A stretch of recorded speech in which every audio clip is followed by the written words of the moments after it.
Hello കൂട്ടുകാരെ, എല്ലാവർക്കും സുഖമല്ലേ? അപ്പോഴിന്ന് കുക്കറിലോട്ട് കുറച്ച് പച്ചപ്പയറുണ്ടല്ലോ, ചെറുപയർ, അതും ഇനി ഒരല്പം കപ്പലണ്ടിയും കൂടെ ചേർത്തിട്ട് ഉണ്ടാക്കാൻ പറ്റുന്ന നല്ലൊരു റെസിപ്പിയാണ് കാണിക്കുന്നത്. എന്നാൽ എങ്ങനെ ഉണ്ടാക്കുന്നത് കണ്ടു നോക്കാം. അതിനു മുന്നേ ഈ ചാനൽ ഇതുവരെ സബ്സ്ക്രൈബ് ചെയ്ത് ആരെങ്കിലും കാണുന്നുണ്ടെങ്കിൽ പ്ലീസ് ഒന്ന് സബ്സ്ക്രൈബ് ചെയ്ത് സപ്പോർട്ടോടെ ചെയ്തേക്കണേ. അപ്പോൾ കുക്കർ ഒന്ന് എടുത്ത് അടുപ്പത്തേക്ക് വെച്ചിട്ട് അതിലേക്ക് ഒരു 1.5 ടേബിൾ സ്പൂണോളം വെളിച്ചെണ്ണയാണ് കേട്ടോ ചേർത്ത് കൊടുക്കുന്നത്. അപ്പോഴും മീനും ഇറച്ചിയും ഒന്നും ഇല്ലാത്ത സമയത്ത്, അധികം പച്ചക്കറി ഒന്നും ഇല്ലാത്തപ്പോൾ ഉണ്ടാക്കാൻ പറ്റുന്ന നല്ലൊരു റെസിപ്പിയാണ് കേട്ടോ. ഇനി എണ്ണ ഒന്ന് ചൂടായി വരുമ്പോഴേക്കും ഇതിലേക്ക് 1 ടേബിൾ സ്പൂണോളം മല്ലി ചേർക്കാം. ഇനി ഒരു 5 വറ്റൽമുളക് ചേർക്കുന്നുണ്ട്. നിങ്ങളുടെ എരിവിനനുസരിച്ച് കൂട്ടുക കുറയ്ക്കുകയൊക്കെ ചെയ്യാം കേട്ടോ. ഇനി ഒരു 3 ഗ്രാമ്പ് ചേർക്കുന്നുണ്ട്. ഇനി ഒരു 2 ഏലക്കയും ഒരു കഷ്ണം പട്ടയും കൂടെ ഇട്ട് കൊടുക്കുന്നുണ്ട്. ഇതെല്ലാം കൂടെ ചേർത്തിട്ട് നന്നായിട്ടൊന്നങ്ങ് വഴറ്റിയെടുക്കാം. ചെറുതായിട്ട് ആ മല്ലിയൊക്കെ ഒന്ന് എണ്ണയിൽ കിടന്നൊന്ന് മൂത്ത് വരണം കേട്ടോ. 1 ടേബിൾ സ്പൂൺ കുരുമുളകും കൂടെ ഒന്ന് ചേർത്ത് കൊടുക്കുന്നുണ്ട്. ചേർത്തിട്ട് നന്നായിട്ടൊന്നങ്ങ് മിക്സ് ആക്കി എടുക്കാം.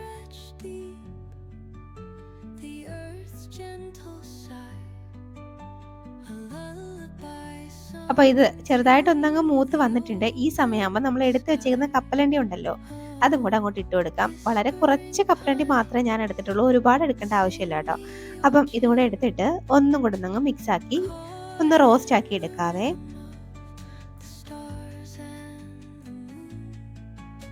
ഇപ്പോൾ കപ്പലണ്ടിയൊക്കെ ഇപ്പം അത്യാവശ്യം ഒന്ന് റോസ്റ്റ് ആയിട്ട് ഒന്ന് വന്നിട്ടുണ്ട്. ഈ സമയമാകുമ്പോഴേക്കും ഇതിലേക്ക് സവാള ചേർത്ത് കൊടുക്കാം. ഞാനൊരു സവാളയുടെ പകുതി മാത്രമേ എടുത്തിട്ടുള്ളൂ. അതൊന്ന് റഫായിട്ട് അരിഞ്ഞ് ഒന്ന് ചേർത്ത് കൊടുക്കാവേ. കൂടെ ഒരല്പം തേങ്ങയും കൂടെ ചേർത്ത് കൊടുക്കുന്നുണ്ട്. ഒരു കൈപ്പിടിയോളം തേങ്ങ മാത്രമേ എടുത്തിട്ടുള്ളൂ.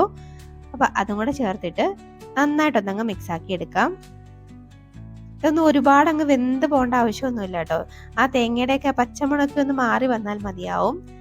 അതുവരെയും ഒന്നങ്ങ് വഴറ്റിയെടുക്കാം. ഇപ്പം നാട് അത്യാവശ്യം എല്ലാം ഒന്ന് റോസ്റ്റ് ആയിട്ട് വന്നിട്ടുണ്ട്. ഈ പാകം വരെ മതിയാവും കേട്ടോ. അപ്പം നമുക്ക് ഈ സമയമാകുമ്പോഴേക്കും ഫ്ലെയിം അങ്ങ് ഓഫ് ആക്കിയിട്ട് ഇതൊന്ന് തണുക്കാനായിട്ട് വെയിറ്റ് ചെയ്യാം. അപ്പോൾ അതാണ്ട് ഇതെല്ലാം ഒന്ന് തണുത്തിട്ടുണ്ട്. ഞാനൊരു മിക്സിയുടെ ജാറിലോട്ടൊന്ന് ഇട്ട് കൊടുത്തിട്ടുണ്ട്. പിന്നെ ഒരു അല്പം വെള്ളം കൂടെ ചേർത്തിട്ട് അതാണ്ട് ഇതുപോലെ നല്ല പേസ്റ്റ് ആക്കി ഒന്ന് അരച്ചെടുത്തിട്ട് മാറ്റി വെക്കാവേ. ഇനി അതേ കുക്കറിലേക്ക് തന്നെ വീണ്ടും കുറച്ച് ഓയിലും കൂടെ ചേർത്ത് കൊടുക്കുന്നുണ്ട്. ഒരു 1.5 ടേബിൾ സ്പൂണോളം വെളിച്ചെണ്ണയാണ് ചേർക്കുന്നത്. ഇപ്പോൾ വളരെ പെട്ടെന്ന് ഉണ്ടാക്കിയെടുക്കാൻ പറ്റുന്നൊരു കറിയാണ് കേട്ടോ. ഓഫീസിലൊക്കെ തിരക്ക് പിടിച്ച് പോകുന്ന സമയത്തൊക്കെ കറി വെക്കാനൊക്കെ ഒന്നുമില്ലെങ്കിൽ പെട്ടെന്ന് റെഡിയാക്കി എടുക്കാം. ഇനി ഇതിലേക്ക് ഒരു സവാള ഒന്ന് അരിഞ്ഞ് ചേർത്ത് കൊടുത്തിട്ടുണ്ട്. അത് ചേർത്തിട്ട് നന്നായിട്ടൊന്നങ്ങ് വഴറ്റിയെടുക്കാം. ഒരുപാടങ്ങ് വേവിച്ച് കളറ് മാറ്റിയെടുക്കേണ്ട ആവശ്യമൊന്നുമില്ല. കുക്കറിൽ തന്നെ ആയതുകൊണ്ട് തന്നെ പെട്ടെന്ന് ഇതങ്ങ് ആയി കിട്ടും കേട്ടോ. അപ്പം ചെറുതായിട്ടൊന്നങ്ങ് വഴറ്റി ഒന്ന് ട്രാൻസ്പെറൻ്റ് ആക്കി എടുത്താൽ മാത്രം മതിയാവും.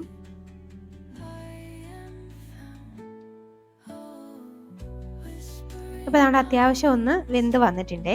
ഇനി ഇതിലേക്ക് 1 ടേബിൾ സ്പൂണോളം ഇഞ്ചിയും വെളുത്തുള്ളിയും ചതച്ചതാണ് ചേർത്ത് കൊടുക്കുന്നത്. അപ്പം നിങ്ങളുടെ കയ്യിൽ ഇഞ്ചി വെളുത്തുള്ളി പേസ്റ്റ് ആണെങ്കിൽ അതും ചേർക്കാം കേട്ടോ. അപ്പോൾ ചേർത്തിട്ട് ഇതിൻ്റെ പച്ചമണം മാറുന്നവരെയും ഒന്നങ്ങ് വഴറ്റിയെടുക്കാം.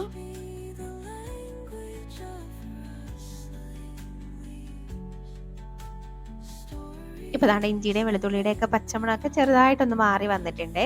അപ്പോൾ ഈ സമയമാകുമ്പോഴേക്കും ഇതിലേക്ക് ഇനി തക്കാളിയും കൂടെ ഇട്ട് കൊടുക്കാവേ. തക്കാളി ഞാൻ ഇവിടെ ഒരു വലിയ തക്കാളിയാണ് കേട്ടോ എടുത്തേക്കുന്നത്. നിങ്ങളുടെ കയ്യിൽ ചെറിയ തക്കാളി ആണെങ്കിൽ ഒരു 2 എടുത്തോളൂ കേട്ടോ. അപ്പം അതും കൂടെ ചേർത്തിട്ട് തക്കാളിയൊക്കെ നന്നായിട്ടൊന്ന് വെന്ത് വരുന്നവരെയും ഒന്ന് വഴറ്റി എടുത്തിട്ട് ഇനി അതിലേക്ക് ഒരു 1/4 ടീസ്പൂണോളം മഞ്ഞൾപ്പൊടിയും 1 ടീസ്പൂൺ കാശ്മീരി ചില്ലിയാണ് ചേർക്കുന്നത്. ഇത് കളറിന് വേണ്ടിയിട്ട് മാത്രം ചേർത്തതാണ് കേട്ടോ. എരിവിനുള്ളതൊക്കെ നമ്മൾ ആദ്യം ചേർത്തിട്ടുണ്ട്. അപ്പോൾ ഇത് നന്നായിട്ടൊന്നങ്ങ് മിക്സ് ആക്കി എടുക്കാം. ആ പൊടികളുടെ പച്ചമണം ഒന്ന് മാറുന്നവരെ മാത്രം ഒന്നങ്ങ് മിക്സ് ആക്കി കൊടുക്കാം. ഇപ്പോൾ ദാണ്ട പൊടികളുടെ പച്ചമണമൊക്കെ ഒന്ന് മാറി വന്നിട്ടുണ്ട്. ഇനി ഇതിലേക്ക് നമുക്ക് ചെറുപയറുണ്ടല്ലോ, അതും കൂടെ അങ്ങോട്ട് ചേർത്ത് കൊടുക്കാം. ചെറുപയറൊക്കെ നന്നായിട്ടൊന്ന് ക്ലീൻ ആക്കി എടുത്ത് ചേർത്ത് കൊടുക്കാവേ. അപ്പം ഞാനത് കുതിർത്തൊന്നും വെച്ചിട്ടില്ല, ഡയറക്റ്റ് ചേർക്കുകയാണ്. ഇനി നമ്മൾ അരച്ച് മാറ്റി വെച്ചേക്കുന്ന നമ്മുടെ ഒരു അരപ്പുണ്ടല്ലോ, അതും കൂടെ ഇട്ട് കൊടുക്കാം. അത് നന്നായിട്ട് അങ്ങോട്ട് എല്ലാം ഒന്ന് ഇട്ട് കൊടുത്തിട്ട് ഇനി ഒന്നങ്ങ് മിക്സ് ആക്കി എടുക്കാം. ഇതുപോലെ ജസ്റ്റ് ഒന്നങ്ങ് മിക്സ് ആക്കിയിട്ട് ഇനി നമുക്ക് ആ മിക്സിയുടെ ജാറ് കഴുകിയിട്ട് കുറച്ച് വെള്ളം കൂടെ ഒന്ന് ചേർത്ത് കൊടുക്കാം കേട്ടോ. അപ്പം വെള്ളമൊക്കെ നിങ്ങളുടെ ഒരു കൺസിസ്റ്റൻസിക്ക് അനുസരിച്ച് വെക്കാം. ഞാനിവിടെ 1 കപ്പ് വെള്ളമാണ് ആദ്യം ഒന്ന് ചേർത്ത് കൊടുക്കുന്നത്. അപ്പോൾ ആ മിക്സിയുടെ ജാറ് കഴുകി അതിൽ തന്നെ വെള്ളം ഒഴിച്ചാൽ മതിയാവും. ഇനി ഒന്ന് ജസ്റ്റ് ഒന്ന് മിക്സ് ആക്കി എടുക്കാം. അപ്പോൾ കുറച്ച് തിക്കായിട്ടിരിക്കുന്നത് തോന്നിയിട്ട് ഞാനൊരു 1/2 കപ്പ് വെള്ളം കൂടെ ചേർക്കുന്നുണ്ട്. അപ്പം ടോട്ടൽ ഒരു 1.5 കപ്പ് വെള്ളം ഞാൻ ചേർക്കുന്നുണ്ട്.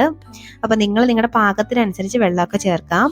ഇനി നമ്മൾ ഇതുവരെയും ഇതിലേക്ക് ഉപ്പൊന്നും ചേർത്തിട്ടില്ലായിരുന്നു. അപ്പം ഈ സമയത്ത് ആവശ്യത്തിനുള്ള ഉപ്പും കൂടെ അങ്ങോട്ട് ഇട്ട് കൊടുക്കാവേ. ഇനി വീണ്ടും ഒന്നും കൂടെ ഒന്ന് അങ്ങ് മിക്സാക്കി എടുത്തിട്ട് നമുക്കിതൊന്ന് അടച്ച് വെച്ചിട്ട് വേവിച്ചെടുക്കാം. അപ്പം അടച്ച് വെച്ചിട്ട് ഒരു 5-6 വിസിൽ വേണ്ടി വരും. ഇത് നമ്മൾ കുതിർത്തതൊന്നും അല്ലല്ലോ ചെറുപയറൊന്നും. അപ്പം ചെറുപയറൊക്കെ കുതിർത്ത് വെച്ചേക്കാണെങ്കിൽ ഒരു 3 വിസിലൊക്കെ കൊണ്ട് തന്നെ വേവും കേട്ടോ.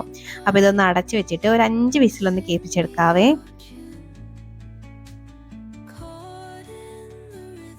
ഇപ്പോൾ ദാണ്ട അത്യാവശ്യം ഒരു 5 വിസിലൊക്കെ കേട്ടിട്ട് നന്നായിട്ട് സ്റ്റീമൊക്കെ പോയതാണ്. നമ്മുടെ കറി ഇവിടെ സെറ്റായി വന്നിട്ടുണ്ട്. അപ്പോൾ ഈ കറി ദാണ്ട അടിപൊളിയാണ്. ചോറിലൂടെ ചപ്പാത്തിയിലൂടെ ഒക്കെ കഴിക്കാൻ ഭയങ്കര ടേസ്റ്റാണ് കേട്ടോ. അപ്പോൾ എല്ലാവരും ഒന്ന് ട്രൈ ആക്കി നോക്കണേ. പിന്നെ ഇത് നല്ല തിക്കായിട്ടിരിക്കാൻ തോന്നുവാണെങ്കിൽ കുറച്ച് ചൂടുവെള്ളം ഒഴിച്ചിട്ട് ഒന്നും കൂടെ ഒന്ന് തിളപ്പിച്ചെടുത്താൽ മാത്രം മതിയാവും കേട്ടോ. അപ്പോൾ എല്ലാവരും ഒന്ന് ട്രൈ ആക്കിക്കോളൂ. ഇനി ഒരു റെസിപ്പിയുമായിട്ട് വീണ്ടും കാണാടോ. അതുവരേക്കും ബൈ. Thanks for watching.